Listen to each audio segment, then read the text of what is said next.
Assalamualaikum to class. How are you students? I hope you all are fine. Now we start our period of English. Open your notebooks.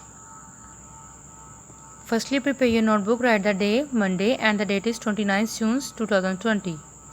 Unit is The Foolish Crow and the topic is questions answers.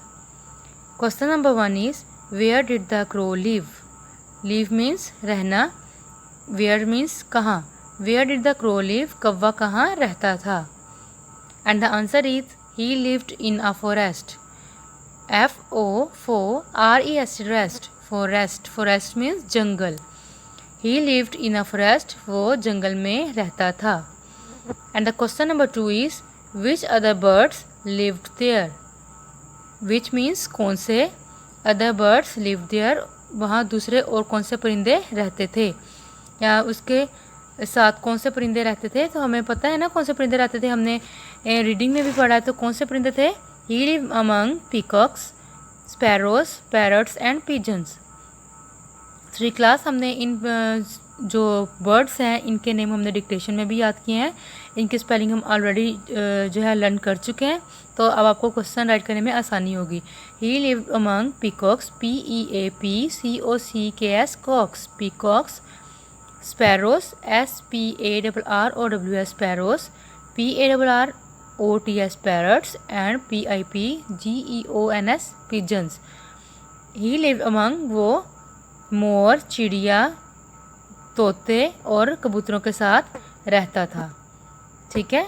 अब आपने इन question answers को अपनी notebook पर note down कर लेना है और अच्छा सा होमवर्क करना है. और फिर आपने जो डेट है आपकी 13-14 डेट को आपने नोटबुक्स को लाजमी स्कूल में भेजना है ताकि मैं आपकी नोटबुक्स चेक कर सकूं. Our period is over. फी अमानिल्लाह students.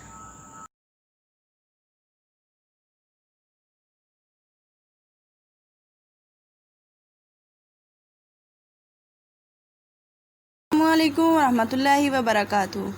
How are you dear students? Hope you all will be fine and safe at your home. Dear 3 class, let's start our today's lecture. So open your books. My dear students, we have been completed our unit number 7 force. Now we are doing its exercise. So our today's topic is question number 4. Question number 4 is fill in the blanks using the correct word or phrase from the bracket. Bracket में एक जुमला या फिर एक लफ्ज़ दिया होगा. Word mean लफ्ज़ एंड फ्रेज मीन जुमला. ठीक है. तो हमें ब्लैंक्स को फिल करने के लिए ब्रैकेट्स में कोई लफ्ज़ या जुमला दिया होगा. हमने इसको पढ़ के देखना है कि कौन सा सही फिट आता है इसमें. ठीक है. तो हम पढ़ के देखते हैं. Dash is a natural force. कौन सी फोर्स कुदरती फोर्स कहलाती है? विंड या इलेक्ट्रिसिटी. तो बेटा इलेक्ट्रिसिटी तो इंसान बनाते हैं, तो विंड अल्लाह ताला की बनाई हुई है, इसलिए ये नेचुरल है. तो नेचुरल फोर्स क्या होगी? Wind. Wind is a natural force. Number 2 is a horse cart moves due to force produced by the dash. जो घोड़ा गाड़ी होती है वो मूव करती है उस फोर्स की वजह से जो कि पैदा की जाती है. किसके ज़रिए से? कार्ट के ज़रिए से या हॉर्स के ज़रिए से. अब बेटा कार्ट तो बेजान चीज़ है, उसको तो हम खुद कोई फोर्स देंगे तो वो चलेगा ना. तो हॉर्स ऐसी चीज़ है जो कि फोर्स को प्रोड्यूस कर सकता है. ठीक है बेटा. तो हॉर्स की फोर्स के साथ कार्ट मूव करेगा. तो हमारी ब्लैंक किस चीज़ से फिल होगी? A horse cart moves due to the force produced by the horse. Number 3 is the force of gravity keeps everything firmly. Gravity की फोर्स जो है, क़ुव्वत कशिश जो है, वो हर चीज़ को मजबूती से थामे रखती है या जमा के रखती है उसको कि गिरने नहीं देती. डैश किस चीज़ पर? ऑन द ग्राउंड या इन द एयर. हवा में हर चीज़ को कायम रखती है या फिर ज़मीन पर. तो this is on the ground. तो बेटा हम जो ज़मीन के ऊपर जो खड़े होते हैं या कोई भी चीज़ पड़ी रह सकती है, वो किसकी वजह से होती है? फोर्स ऑफ ग्रेविटी की वजह से. A dash is the force applied to the pedal on a bicycle. Bicycle के पेडल पर कौन सी फोर्स लगाई जाती है जिसकी वजह से वो मूव करता है? पुश या पुल. तो बेटा कौन सी फोर्स लगाते हैं हम? Push force. ठीक है, जब हम पैडल को पुश करते हैं पाँव के साथ तो वो मूव करता है, उसकी वजह से wheel. A dash is the force applied when someone applies the brakes on the bicycle. A pull force, देखिए बेटा ये ब्रेक्स किसकी हैं, बाइसिकल की हैं। बाइसिकल की ब्रेक्स को पुल करेंगे तो ब्रेक लगेगी, और जबकि गाड़ी की या किसी और व्हीकल की ब्रेक्स को पुश करेंगे तो ब्रेक लगेगी। ठीक है बेटा, pull force, a pull is the force applied when someone applies the brakes on the bicycle. When the brake pads rub against the wheel dash slows the bicycle down. तो कौन सी चीज़ जो है वो बाइसिकल को स्लो कर देती है, तो फ्रिक्शन फोर्स जो है वो स्लो कर देती है बाइसिकल की स्पीड को। When the brake pads rub against the wheel, जब ब्रेक के पैड्स जो हैं वो व्हील के अगेंस्ट रब करते हैं, रगड़ खाते हैं, तो फ्रिक्शन फोर्स जो है वो बाइसिकल को स्लो डाउन कर देती है। ठीक है बेटा, तो बेटा ये हमारा आज का टॉपिक था, क्वेश्चन नंबर 4। कल हम इंशाल्लाह क्वेश्चन आंसर्स करेंगे। तब तक के लिए फ़ी मानिल्लाह, अल्लाह bless you, have a nice and safe day.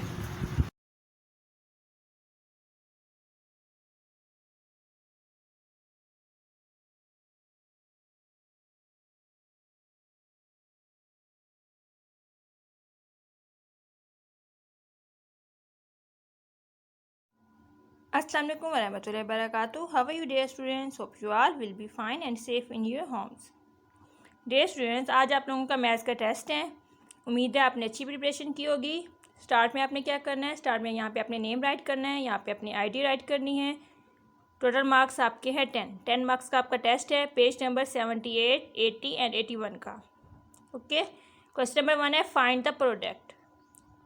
आपने इनको क्या करना है, मल्टीप्लाई करना है। ए पार्ट है, ये बी पार्ट है, आपने दोनों क्वेश्चंस को सॉल्व करना है।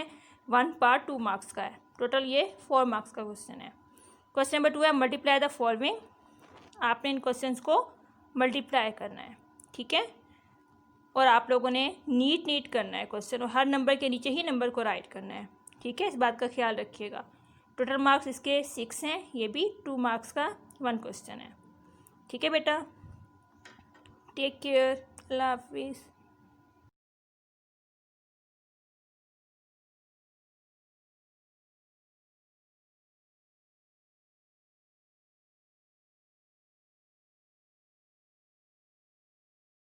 अस्सलाम वालेकुम 3 class, I hope you all are fine at home. मैं उम्मीद करती हूँ मेरे सब प्यारे बच्चे अपने घर में ठीक ठाक और खैरियत से होंगे। प्यारे बच्चों, अब हम हमारा उर्दू का लेक्चर शुरू करते हैं। उसके लिए मेरे सब प्यारे बच्चे अपनी उर्दू की बुक्स ओपन करेंगे, शाबाश।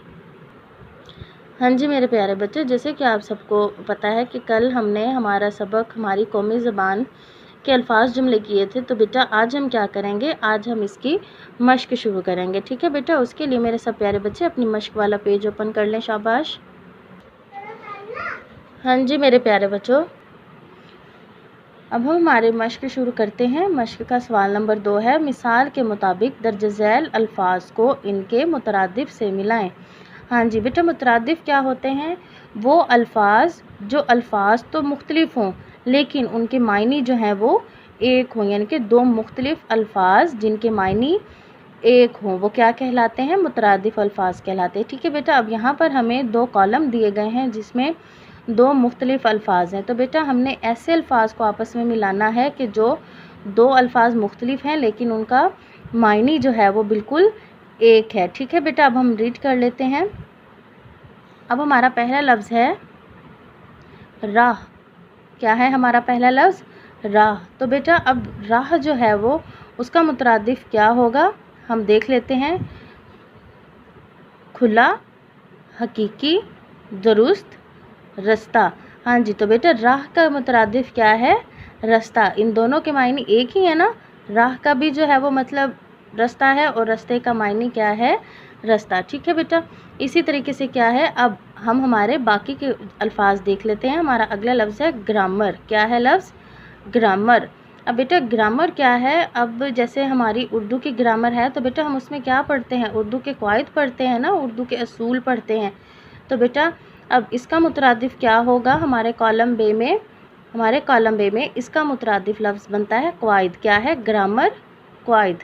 तो बेटा अब हम इनको आपस में मिला लेंगे। हाँ जी, ये हमारा जो है वो मुकम्मल हुआ अल्फाज मुतरादिफ ग्रामर, कवायद। अब हमारा अगला लफ्ज़ है कुदरती। क्या है? कुदरती। अब कुदरती जो है बेटा, उसका क्या मतलब होता है कि वो चीज़ जो हकीकत होती है या जो कुदरती तौर पर एक अमल होता है, अल्लाह की तरफ से होता है। तो बेटा अब इसका क्या होगा मुतरादिफ? कुदरती हकीकी। कुदरती हकीकी यानी कि अल्लाह की तरफ से होने वाला, यानी कि वो चीज़ हकीकत है, वो कुदरती है। ठीक है बेटा, अब हम इन दोनों को आपस में मिला लेंगे। हाँ जी बेटा, कुदरती हकीकी। अब हमारा अगला लफ्ज़ है वसी। वसी। तो बेटा वसी का क्या मतलब होता है? वो चीज़ जो बहुत ज़्यादा खुली होती है या बहुत बड़ी होती है या उस चीज़ का फैलाव बहुत ज़्यादा होता है, उसको हम क्या कहते हैं? वसी कहते हैं। तो बेटा अब हम इसका मुतरादिफ देख लेते हैं। इसका मुतरादिफ कॉलम बे में क्या है? ये देखें, खुला। पहला लफ्ज़ लिखा हुआ है क्या है? खुला। तो बेटा वसी को हम किसके साथ मिलाएंगे? खुला। ये दोनों जो है वो मुख्तलिफ अल्फाज हैं, लेकिन इनके मायने जो हैं वो एक ही हैं, वसी खुला। इनको हम आपस में मिलाएंगे। हाँ जी मेरे प्यारे बच्चों, ये हमारे अल्फाज मुतरादिफ जो है वो इनको हमने मिला दिया आपस में। अब हमारा अगला लफ्ज़ है जायज़। क्या है? जायज़। अब बेटा जायज़ क्या होता है? वो काम जो सही होता है, दुरुस्त होता है, उसको हम क्या कहते हैं? जायज़। ठीक है बेटा, तो अब इसका मुतरादिफ क्या बनेगा? दुरुस्त। जायज़, दुरुस्त। ठीक है बेटा, इनको हम आपस में मिलाएंगे। ठीक है मेरे प्यारे बच्चों, इस आखिरी लफ्ज़ के साथ जो है वो हमारे ये सवाल नंबर 2 के जो कि क्या था, अल्फाज मुतरादिफ, ये मुकम्मल हुए। कॉलम अलिफ को हमने कॉलम बे के साथ जो है वो मिला दिया है। ठीक है बेटा, अब हमारा अगला सवाल है सवाल नंबर 3। उर्दू हमारी कौमी ज़बान, इस उन्वान पर 5 सत्रों का मज़मून लिखें। अब क्या है बेटा? अब उर्दू हमारी कौमी ज़बान, बेटा इसका हमने मुकम्मल सबक रीड किया है। इसके ऊपर बेटा आपने क्या करना है? ये एक किस्म की आपकी तख्लीकी लिखाई है, यानी कि क्रिएटिव राइटिंग है।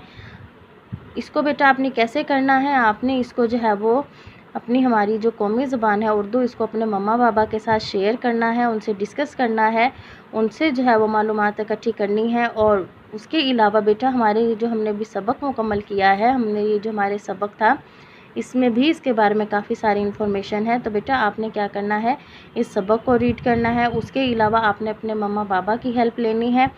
तो बेटा उस तरह से आपने क्या करना है? आपने उर्दू हमारी कौमी ज़ुबान के बारे में 5 लाइनें लिखनी हैं, 5 लाइनों का एक मज़मून लिखना है आपने अपनी नोटबुक पे एक होमवर्क की सूरत में, जो कि फिर आप जो है वो अपने होमवर्क के साथ ही बेटा भेजेंगे स्कूल, तो फिर वो चेक हो जाएगा आपकी नोटबुक पर ही। ठीक है बेटा, और ये आपने अपनी नोटबुक पे ही राइट करना है। ठीक है बेटा, अब हम हमारा अगला सवाल देख लेते हैं।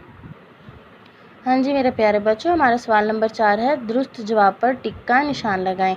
ठीक है बेटा, अब क्या है कि हमें 4 ऑप्शंस दी गई होंगी, उनमें से जो बिल्कुल सही ऑप्शन होगी उसको हमने क्या करना है? उसके ऊपर हमने टिक का निशान लगाना है। ठीक है बेटा, अब हमारा जो है वो पहला जो है जुमला क्या है? अलिफ उर्दू लफ्ज़ है। अब बेटा क्या है इसमें? उसमें उन्होंने पूछा है कि उर्दू किस ज़बान का लफ्ज़ है। तो बेटा इसके ऑप्शन है नंबर 1 अरबी ज़बान का, नंबर 2 फ़ारसी ज़बान का, नंबर 3 लातीनी ज़बान का, नंबर 4 तुर्की ज़बान का। तो बेटा ये जो है हमने अपना रीडिंग में भी इसको पढ़ा था, इसके अलावा हमने हमारा एक क्वेश्चन भी हमने इसके बारे में किया था कि उर्दू किस ज़बान का लफ्ज़ है। तो बेटा उर्दू किस ज़बान का लफ्ज़ है? ना तो बेटा ये अरबी ज़बान का लफ्ज़ है, फ़ारसी में भी उर्दू को उर्दू नहीं कहा जाता, लातीनी में भी जो है वो इसको नहीं कहा जाता उर्दू। तो बेटा ये उर्दू जो है वो किस ज़बान का लफ्ज़ है? तुर्की ज़बान का लफ्ज़ है, और जिसके मायने क्या हैं? लश्कर के हैं। ठीक है बेटा, तो हमारा ऑप्शन नंबर 4 ये जो है वो बिल्कुल ठीक है, इसको हम टिक लगाएंगे। हाँ जी बेटा, अब हमारा अगला जुमला है, बे उर्दू ज़बान को तरक्की दी, यानी कि उर्दू ज़बान को सबसे ज़्यादा तरक्की किसने दी? किन लोगों ने उर्दू ज़बान पर बहुत ज़्यादा काम किया, उसको जो है वो तरक्की देने में सबसे ज़्यादा अहम किरदार किन लोगों ने अदा किया? तो बेटा उसके ऑप्शन है नंबर 1 हुक्मरानों ने, नंबर 2 अवाम ने, नंबर 3 असातिज़ा ने, नंबर 4 अदीबों और शायरों ने। तो बेटा अब इसका सही ऑप्शन जो है बेटा वो क्या बनता है? अब देखें, हुक्मरानों ने जो है वो सिर्फ़ और सिर्फ शाहजहाँ जो था वो उसने उर्दू के ऊपर बहुत ज़्यादा काम किया, जिसके ज़माने में उर्दू को बहुत ज़्यादा फ़रोग़ मिला। तो क्या है कि सारे हुक्मरानों ने उर्दू को तरक्की देने में काम नहीं किया। अवाम की अपनी एक जो है वो ज़बान है, इलाकाई ज़बान होती है, तो बेटा उन्होंने भी अपनी जो थी इलाकाई ज़बानों को ही बोला। उर्दू जो थी वो अवाम ने इतना नहीं किया। असातिज़ा ने भी जो है वो उस टाइम पर जो ज़बान जो थी वो क्या था, उस टाइम ज़्यादा कुरान पाक पढ़ाया जाता था, तो बेटा असातिज़ा ने जो था वो उस टाइम ज़्यादा अरबी या जो उस टाइम ज़बान बोली जाती थी उसको फ़रोग़ दिया। तो बेटा उर्दू ज़बान के लिए सबसे ज़्यादा काम किन्होंने किया, अदीबों और शायरों ने, कि अपनी शायरी में इन्होंने उर्दू को जो था वो अपना मस्कन बनाया। अपने शेर और अपनी किताबें जो थी वो उन्होंने उर्दू में लिखी, जिससे जो था वो उर्दू को बहुत ज़्यादा फ़रोग़ मिला। तो इसका सही ऑप्शन क्या होगा, अदीबों और शायरों ने। हाँ जी प्यारे बच्चों, अब हमारा ये जो अगला ऑप्शन है वो क्या है, जीम, तरक्की उर्दू बोर्ड कराची अपने फ़राइज़ अंजाम दे रहा है। अब उन्होंने पूछा है कि उर्दू बोर्ड कराची जो है वो किस सूबे में वाक़या है और ये कहाँ पर अपने फ़राइज़ जो है वो अंजाम दे रहा है।